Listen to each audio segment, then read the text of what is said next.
Sorry that I am going to be posting 6 videos tonight because I keep getting interrupted.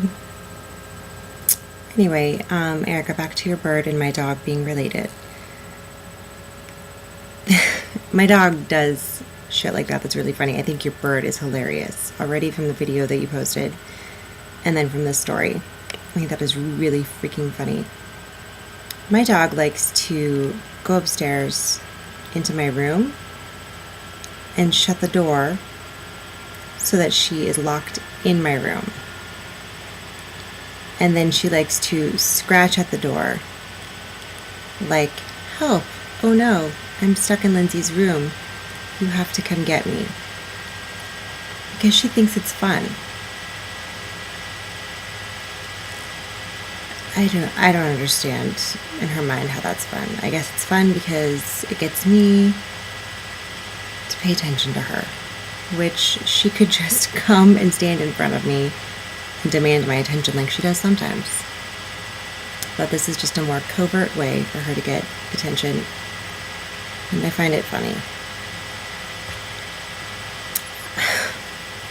Anyway.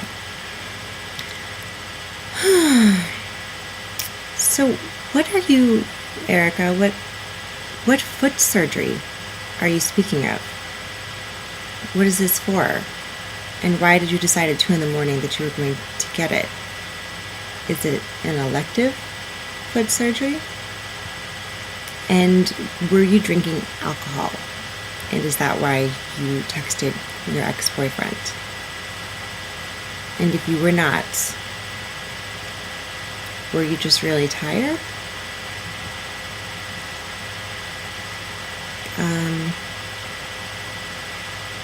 Because then I know it's tricky with the exes. And sometimes that happens. I do watch True Blood, by the way. But for the life of me, I cannot think of who Jolie is right now. Okay, so now on to defining moments. I would first like to say that I am sorry that you had to deal with that bitch of a teacher. That was really bitchy. And I also have to say that I had a bitch of a teacher like that in high school as well. She was also our choir teacher. She was only there my junior and senior year because Millard West opened and our old teacher went to Millard West and blah blah blah, and then she ended up not staying after our senior year because I think we pretty much got her fired. She was an idiot. But her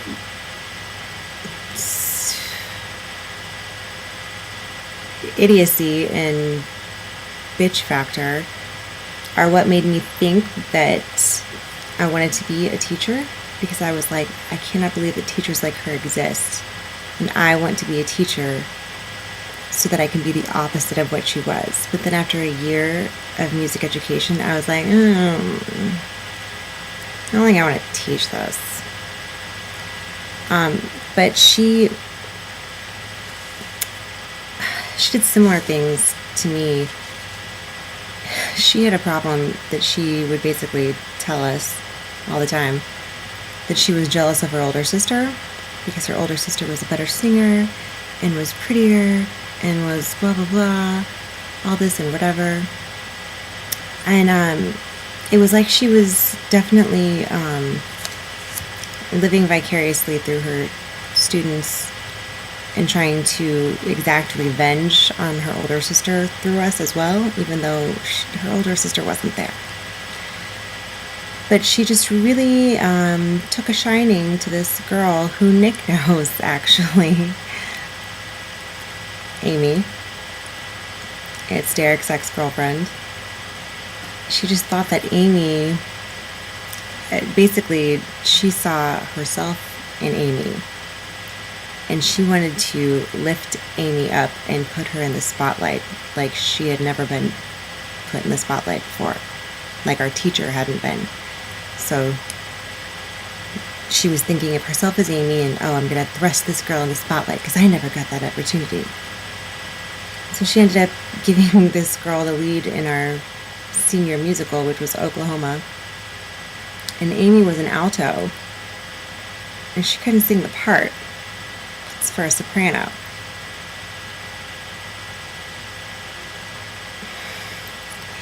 And I got Ado Annie, which at first I was really pissed about because they were open auditions. And I have to say, I kind of rocked my audition. And other people thought the same. They were calling me Lori. They were like, psh, in the bag. But I didn't get that. And I was Ado Annie. But Ado Annie turned out to be a really fun part. And I kicked ass at being Ado Annie. But my point is that this teacher did everything she could to, like, stamp out the true talent. And I'm not saying that I was the true talent. I'm just saying I was one of a few talented kids that she tried to ignore, I guess. And it was just, I was supposed to, I wanted to audition for the Wesleyan Honor Choir because I had never done so before, because our old teacher would never let anyone audition for it because he said that it was too hard to make. So he would never let anyone audition for it except for one girl who got the lead in every single musical every year she was there. But anyway, that teacher went to Millard West. So then I wanted to audition for Wesleyan Honor Choir because I knew that I was going to be going to Wesleyan. But I was going to be getting my wisdom teeth taken out, and I had to do, I had to miss the audition because I was getting my wisdom teeth taken out, and so then Dr. Wyman said that I could record my audition and send it in later. He gave me an extension, and my teacher was supposed to record this for me and send it in. And it was on our break, but she said that she would do it, and she gave me a phone number to call her at and everything, and I remember calling her and calling her and calling her and calling her, and I never got a response. Never got an answer. I left messages. She never called me back. So basically, I didn't get to audition for Wesleyan Honor Choir. And Dr. Wyman was like, I gave you an extension. Like, and you still could. And I was like, I'm sorry. My teacher blew me off. How ridiculous is that? How ridiculous is that? She was ridiculous.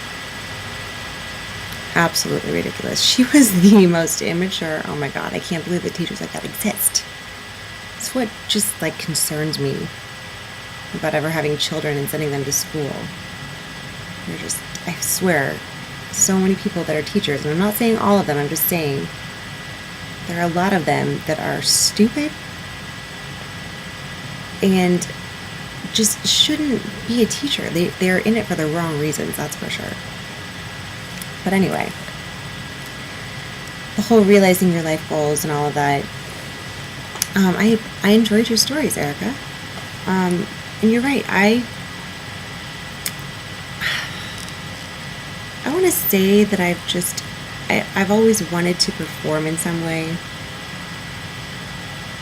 but I didn't do acting in high school outside of musicals because the drama team or the drama group,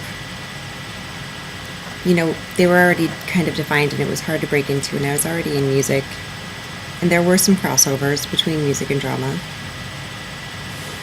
but I just sort of got the feeling in the girl that was kind of my best friend in high school, she was very competitive with me. Nick also knows who this is. She was at Wesleyan for 1 year.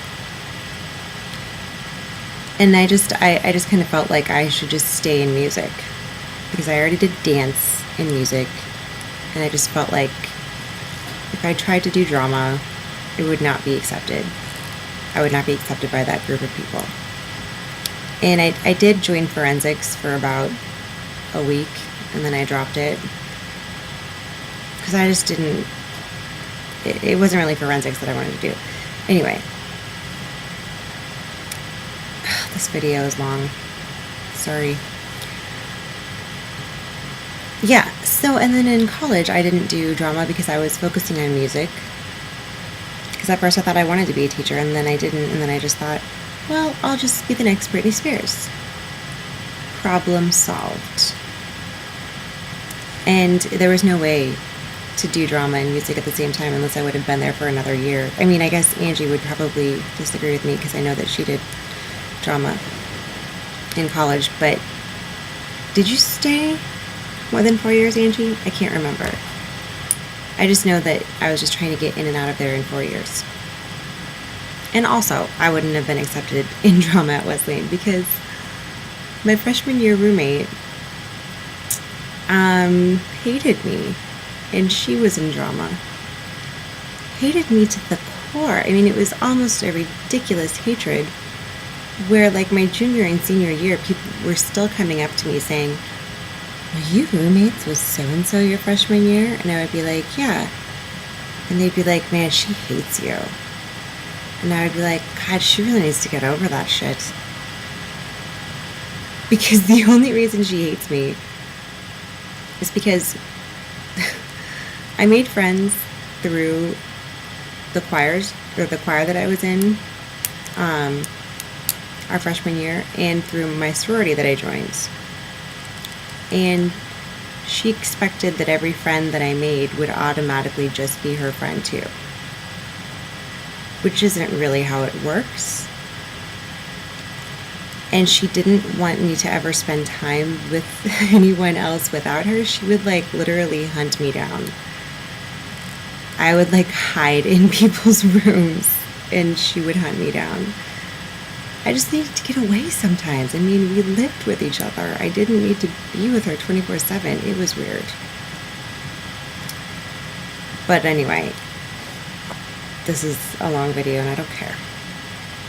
The point is, I always had a desire to act, but I never really followed through on it because of all of those reasons.